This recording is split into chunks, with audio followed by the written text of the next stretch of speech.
It's a terrific Tuesday. Did you guys have a fabulous weekend? Let me hear it here in the studio. A little relaxation, a little fun in the sun. I have to say, I got nothing to show you because we really didn't do anything exciting. Nice. I don't have any pictures. That's because we, laid around, did some housework, went by the pool, organized a little bit. Yeah. That sounds like a really good weekend. I was thinking of you because this was one of the first times that we were able to go to the adult pool and the kid pool, of course. Like? Yeah. But of course, instead of really enjoying the moment, I watched every mom and the little baby and the kids screaming. But I was like, how precious, Right. You always miss it. You end up missing it. But as soon as you start to miss it, then you should witness a scene like that. Yes. And you think, I like my solitude. But it was weird. It was like, nice. I know. So wait till you get there. You have a little bit of time. I do. I will say we did lots of baseballing, and then we actually went to the pool yesterday too in our backyard, which was nice.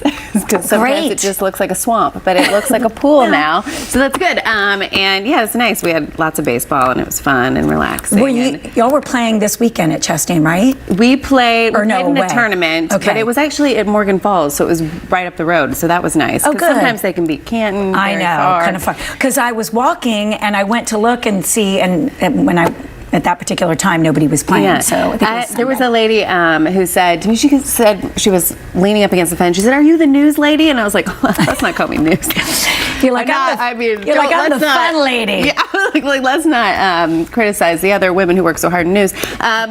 You're like, yeah. So it was really nice. So I was chatting with her, and then she said, "I think you know my friend," and we were laughing because I'd met her friend from a tournament last year when I was crying because our team won, which I happened to do. Oh, and so she goes, "Yes, she said you were crying," and I was like, "I do that a lot." And then I wonder when my kid cries at sports. It's because you cry, but you were crying happy tears. I do. But that's weird because sometimes you don't cry when you're anyway. I cry. I know. Kara is just a tough little nut to crack. She is. But I'm enjoying getting to try and crack that little nut right here. Speaking of crying happy tears, should we get into the first story? Do it. Because there's lots of happy tears in this first story. It's very sweet. It's about Captain Don Wynn. And Captain Don Wynn got to do a little something special last week. So the last week of school, kids are getting their awards. Yes. My kid got most likely to be reading a book. Nerd alert. But no, he did not. He did. That is amazing. My kids would never win that award. Okay. Ever. Well, we always want what we can't have. No, I'm very proud of him.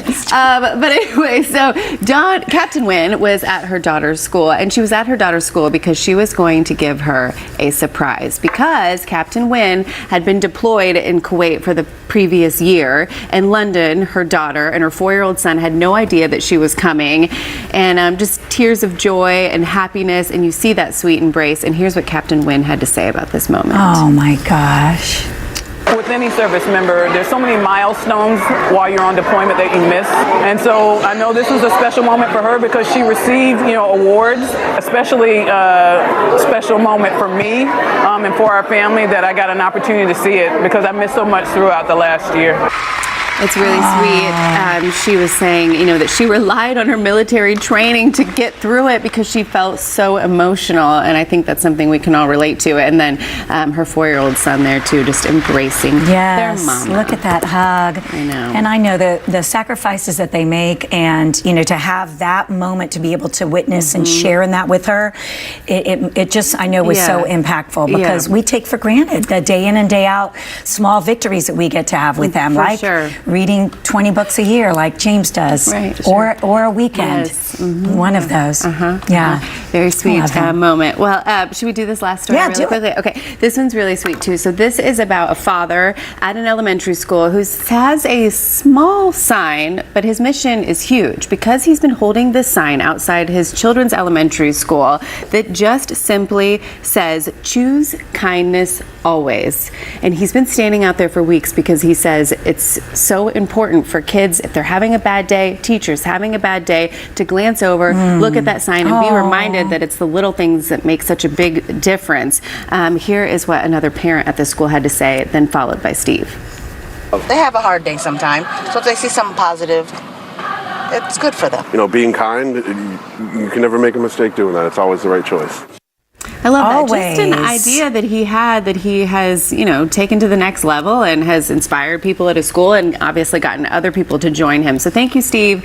You're doing the most and we appreciate you. And also, they were saying, you know, that there's been so much unkindness, I was going to say bullying at this school, whatever it may be. And let's just be kind. Let's just if you're watching right now and you go to focus school, on, make that your goal next year to be kind to each and every person. And why not remind each other in the smallest way? Sometimes that's all we need to get us back on track if we are having that bad day. So thank you, Kara You're Kinnear. welcome. Thank you. And if you have a fun or interesting or soulful, all good story, you know we love to get them from you. It's facebook.com/ATL&Co or tweet us using that hashtag. It's all good. Woo! Yes, love that Tuesday enthusiasm. That's right. It's not Monday. It's Tuesday. Yes. Okay. Something else that's so good. Making sure every student has an equal shot to secure a quality education. How one organization is doing it, and most importantly, how you can get involved. That's next. Where you start the day prepared. Watch weekdays 5 to 7 a.m. If you see breaking news or severe weather near you, snap it and share it using Near Me on the 11 Alive News app. Want to verify if something's true or false? Record your question and send it. Download the 11 Alive News app to use Near Me. 11 Alive News at 11 p.m. is where you find out what's happening now across Metro Atlanta. We begin tonight with breaking news out of Cobb County where a neighborhood is now... Where you stay a step ahead of severe weather. Our storm risk has now been upgraded to a... And the only place where you can verify fact versus fiction. 11 Alive can verify that claim is false. 11 Alive News at 11 p.m. Where you end the day ready to take on tomorrow. Weather can't run from the 11 Alive Thunder Truck. A mobile weather center with the power and speed to chase down the strongest storms and bring you on-the-ground conditions. The 11 Alive Thunder Truck, sponsored by Landmark Dodge. Fighting social inequality is on all of us. That's why 11 Alive is committed to sharing diverse perspectives, exposing injustice, and finding solutions. Voices for Equality, sponsored by Georgia Power and our other partners. The 11 Alive Storm Trackers. It's how you see weather happening now across Metro Atlanta. These severe storms are now closing in. We could be talking about damaging winds, hail, and... How you can plan ahead by knowing what's coming overhead. Heavy storms are rolling in. Expect pop-up thunderstorms and rain all day long. And how you'll be weather ready wherever you are. We expect at any moment a tornado.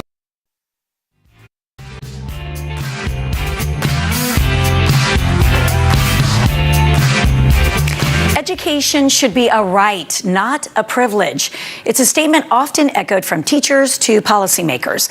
What sometimes gets buried in the debate is the quality of that education. I recently talked with a local nonprofit aiming to reform Atlanta's K-12 education for the better. I'm so happy to have you both here. Thank you so much. And Ed, I want to start with you. Tell us more about what is Redefine ED Atlanta. Define it for us. Sure. So Redefine Ed Atlanta is an education nonprofit, and we're out to transform Atlanta to become a city where every child has the opportunity for well-being, for self-determination. So what we do is we engage with communities, we advocate for equity, and we fund critical work that we think will drive systemic change for K-12 public education. Yes, and what would you say is really the most impactful thing about your organization, especially given the last 2 years? Yeah, that's a great point, especially given COVID. I think that we are positioned to be uniquely able to really look at both the short wins, the short and the long-term outlook, I guess, for education, right? And what I mean by that is we're able to engage and listen and learn with communities to understand how to advocate for equity and grow great public schools now, right, given especially the concerns with COVID. But at the same time, we know that the solutions we can't figure out in a day, in a week, or in a year. This is a lifetime of work. So we get to look at really the long game and think about the systemic changes, right, and the systems that are underlying why these inequities are here in the first place. Yeah. I mean, we wish it's something that we could change overnight, but like you you said, there's a lot of work that needs to be done.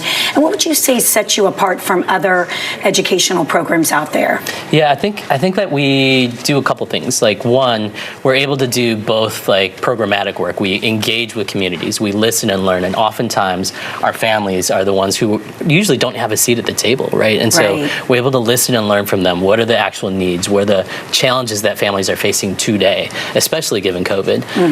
On the second side, what we also get to do is fund critical work, right? So we have the opportunity to think about who's already doing that great work on the ground, and then how are we introducing new and innovative ideas and concepts into the space that might not exist right now. Exactly, and have those very important collaborations. And Pielo, I want to turn to you now. What part do you think the community plays? Well, as a parent, this year I had to make the hard decision to send one of my children 4,520 miles away to international school in Senegal, West Africa.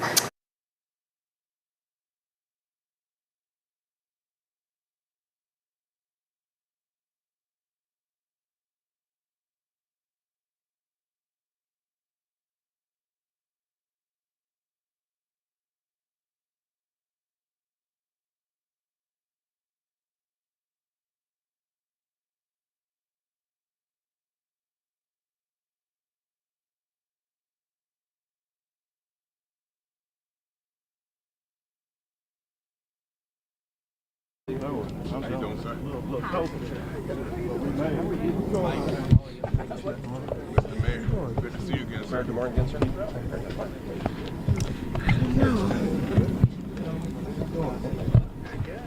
Ready? It's pretty tight right there. All right. Let's see how to position this so we can still be heard. All right. Good morning, everybody. Good morning. And today is a great day. I'm glad we chose a beautiful location to do this. This is a fantastic facility coming after a weekend where we had so many wonderful things going on this Memorial Day weekend in Atlanta. We're excited that Atlanta is open, and we're looking forward to a great summer. We had a great kickoff to summer this past weekend, Memorial Day with the Atlanta Jazz Festival, a huge turnout, several events, several things going on. Residents and visitors came out in numbers, and we didn't have any incidents of note. And I'm just thankful for this police department and all of the citizens of Atlanta and visitors for a great weekend here as it relates to all of the major festivals and activities we have. We want residents and visitors alike to know that Atlanta is open and welcoming, and we look forward to everyone enjoying all that this beautiful city has to offer. We invited you here today to discuss the city's collective summer safety plan to keep residents, visitors, and our business community safe over the next few months. Historically and across the nation, we know that data has shown a reliable uptick in crime during the summer months for a variety of reasons. This is why we're standing here today to update you on our holistic approach to keep our community safe. Before we get too far into the plan, I do want to make an announcement. In April, Chief Rodney Bryant announced that after 34 years of service, he is indeed retiring. And this will be his second retirement, actually. Chief Bryant joined APD in 1988, climbing the ranks from officer all the way up to assistant chief through hard work and the respect of his peers. He then retired in April 2019, not knowing that his city, his home, would call him back to service once again to the people of Atlanta.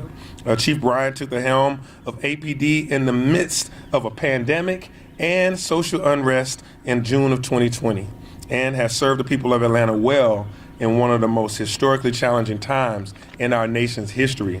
Atlanta owes Chief Bryant a giant debt of gratitude for his service, and we all wish him the very best in the years to come. To ensure a smooth transition, it is my honor to announce that Assistant Chief Darren Shearbaum will now serve as interim Chief of Police for the Atlanta Police Department. After serving 11 years with the Johnson County, Illinois Sheriff's Department, Chief Shearbaum joined APD in 2002. Following his promotion to lieutenant in 2009, he commanded the Zone 6 Morning Watch, evening watch, and later field investigative team before being assigned to the newly formed Community-Oriented Policing Section, COPS. While at COPS, he commanded the Community Liaison Unit, the LGBTQ Liaison Unit, Hispanic Liaison Unit, and the Graffiti Abatement Unit. After several promotions, he was assigned to the Training Section, overseeing all recruit, in-service, and specialized training. While training commander, he and the training staff began implementing the recommendations from President Obama's 21st Century Policing Task Force. Under his leadership, training partnerships were formed with the Center for Civil and Human Rights, the Atlanta Citizens Review Board, the LGBTQ community, faith-based, and youth communities. In 2017, he was assigned to Zone 5, as the section commander responsible for 911 patrol units, investigations, proactive crime fighting, and community engagement in the downtown and midtown communities. In March of 2020, he was promoted to deputy chief and assigned to the Strategy and Special Projects Division. And earlier this year, just a little while ago, he was named assistant chief. Chief Shearbaum he has the credentials and the experience, but perhaps most importantly, he has the trust of his peers and the trust throughout the community of Atlanta, and he has a deep love for our city. Chief Shearbaum, thank you for your leadership, and I look forward to our continuing work together to help keep the city safe. As I previously said, we have started the process of a thoughtful search for a permanent chief and will provide an update at the time that is most appropriate. So at this time, I want to toss it over to Chief Bryant and soon to be interim Chief Shearbaum to provide some details on the summer safety plan. I think I got to adjust this. I know they make this for everybody 6'4". Good morning, and first of all, thank you, Mayor, for your acknowledgement and your kind words, and congratulations, Chief Shearbaum, on serving as the interim. It is not always an easy choice for a mayor to pick, even the interim chief. But I think that he has found the right chief to lead our department through this transitional period, but as well to acknowledge the leadership team that is in place. I think that the Atlanta Police Department has one of the most phenomenal leadership team, and so we will transition very well through this period. Additionally, we have the support of a strong administration as well as a council. And so when you have that level of collaboration and then partnered with the community and the business community, our leadership, our police department will fare very well throughout the summer. We're here to talk about the summer strategy plan. And the summer plan is a plan that we initiate every summer. We make several adjustments, but what we recognize, as the mayor stated, is as school lets out and we see the transition of kids and more people coming to our city, as Atlanta is one of the most visited cities in our country, we have to adjust accordingly. And what this summer plan allows for us to do is to utilize some level of overtime adjustments of resources, putting them in targeted areas that we anticipate large gatherings and large activities throughout the summer. What's unique about our summer plan is as we begin to see certain crimes increase, in all actuality, we do a phenomenal job of actually reducing crime during the summer. Last year, we were at a 10 percentage point up, and we ended the summer with a reduction. And I anticipate that we'll do the same thing, that we're just 2% up now, and we anticipate that we will be able to get into a very negative space with the summer plan that we have in place. With that being said, I'll turn it over to Assistant Chief Shearbaum, and he'll go into very details of the summer plan. Thank you, Mayor. Good morning, everyone. Thank you for braving the humidity of Georgia to be our a spokesperson to the citizens and visitor of our city for our summer safety plan. I want to first start by thanking the mayor for his trust. It's certainly an honor and humbling to be serving the men and women of this great police department and also the 242 unique neighborhoods that make up the city of Atlanta. So thank you, Mayor, for your trust, and we look forward to working with you. You have been an ardent supporter of the men and women that you see arrayed on either side of me. We appreciate that, and we thank you for setting a high bar for us to serve our communities. And then Chief Bryant, thank you. You stepped in at a most uncertain time in our profession when we saw events transpiring across the country that we had never seen before. And stepping in at a rocky time, he not once allowed an excuse to form for collaborative policing, smart policing, and taking care of our officers.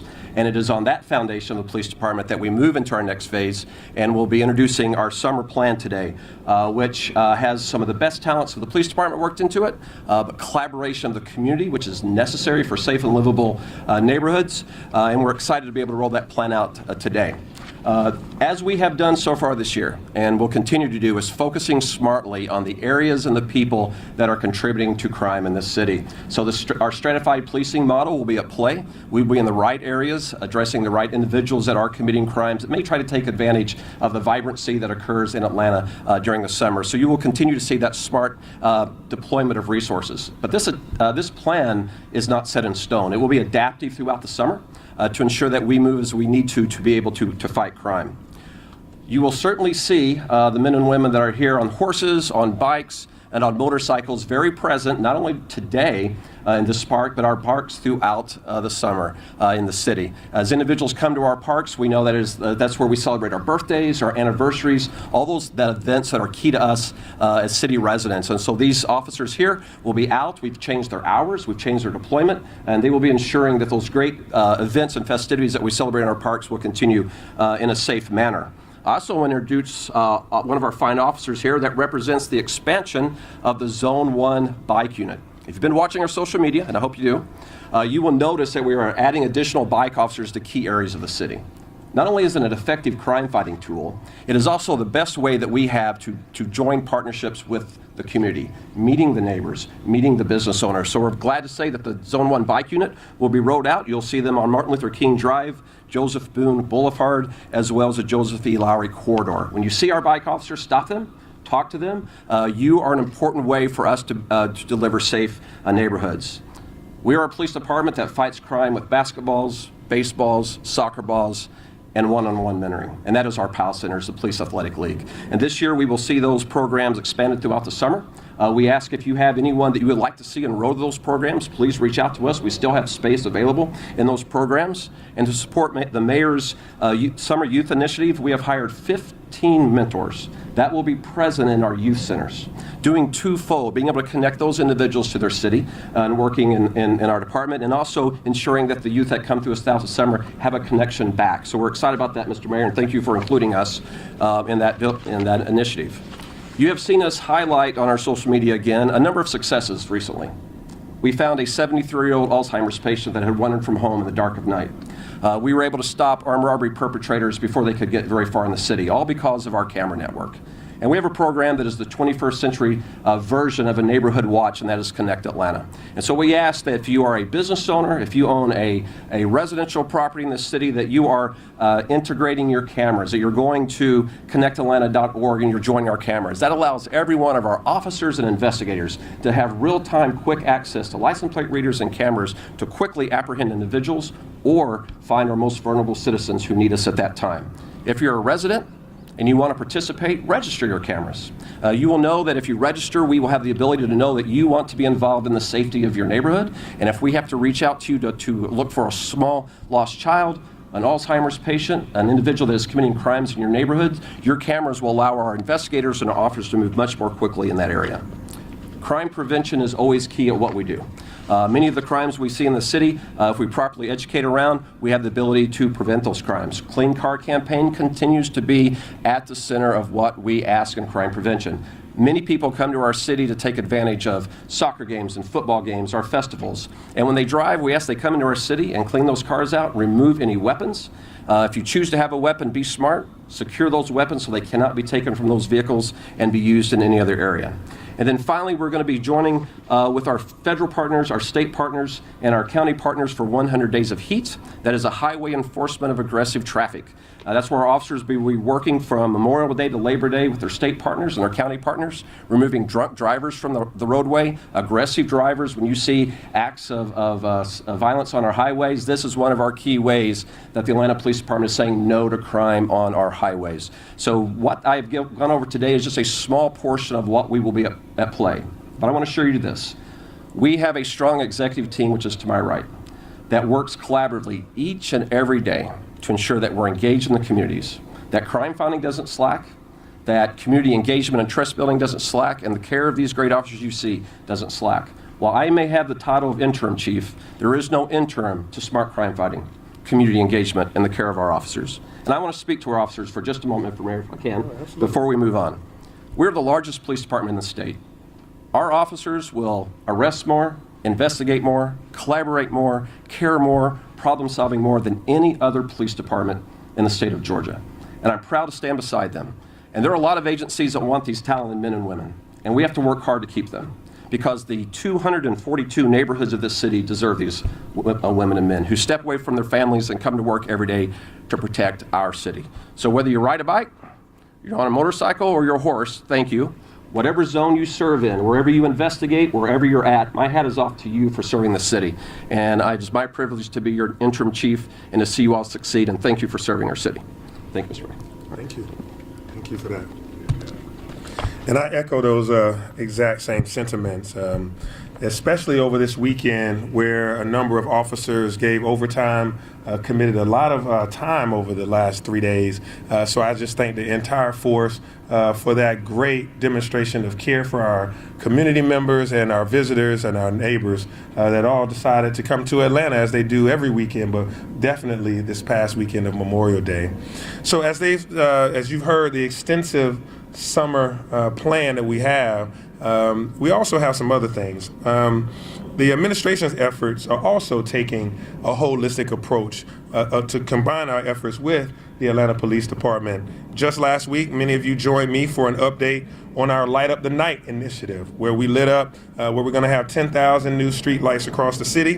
The city and Georgia Power are partnering to increase that light presence and make sure that they're energy efficient LED bulbs. More lights mean more opportunity for us to eradicate crime and car crashes that occur, and pedestrian crashes. The data is clear that lighting provides more safety and visibility and reduces those crimes and crashes in those high-risk areas. This also helps with our city's goal of Vision Zero, which is to reduce the number of pedestrian injuries that occur due to car crashes, and that is by making sure that people slow down but also have more visibility. We've also launched our Summer Youth Employment Program, where the goal is to hire 3,000 14 to 24-year-olds across the city. That's our goal, and we're really pushing aggressively to get there, to hire 3,000 youth, providing job opportunities to Atlanta's youth that will enable them to earn money, but also to develop a skill that will carry them out into the future, and also give them some things to do that will keep them safe and out of trouble. We have already launched the Summer Youth Employment Program online, so you can go to atlyoutengage.com to sign up as an employer or as a youth, atlyoutengage.com. This is just another layer of support for the summer. Being born and raised here in Atlanta, I know firsthand how important the city's recreation programs are for our communities. Like, I took swimming lessons and also went to Camp Best Friends, and I played, I was with PAL for a while, and also at the city's Parks and Recreation playing baseball. All of this is a way for a single mother like mine to keep me out of trouble as well. And so all of our Parks and Recreation centers will be open and have an opportunity for kids to have fun and develop skills. And all of our swimming pools, all 12 of them, are going to be open for free all summer long. And of course, we now have a nightlife division to serve as a resource for Atlanta's thriving nightlife scene. We've already hosted our first training day for our nightlife industry. Training day is a series of workshops to help nightlife businesses keep them safe and moving forward, and to keep the patrons safe. Together, we have a strong plan headed into the summer. As I close, I just want to reiterate my appreciation for Chief Bryant, Chief Shearbaum, and all of the men and women of the Atlanta Police Department. As mentioned, those that are here on bicycles, on motorcycles, also on mounted patrol, but it also goes to our 911 center, and I saw her a little while ago, she moved on me. There she is, the 911 center, as well as AFRD, our Atlanta Fire Rescue Department, all working hand in hand to get the job done across all of the zones. So now that you've heard our summer safety plan, I'll take some questions from anyone in the audience. Mayor, can you just talk about the fine line that you do want to walk? You want to be community oriented. At the same time, we hear complaints for residents' perception of crime. How aggressive do your officers get in cracking down? Yeah, I think they, we take a balanced approach to crime. We want to make sure that we are very present on the forefront of it, making sure that we are very visible. Officers are seen in the right place across the zones, and then that we continue our recruitment efforts to give them more backup, more support. That's why we're trying to get 250 officers hired this year.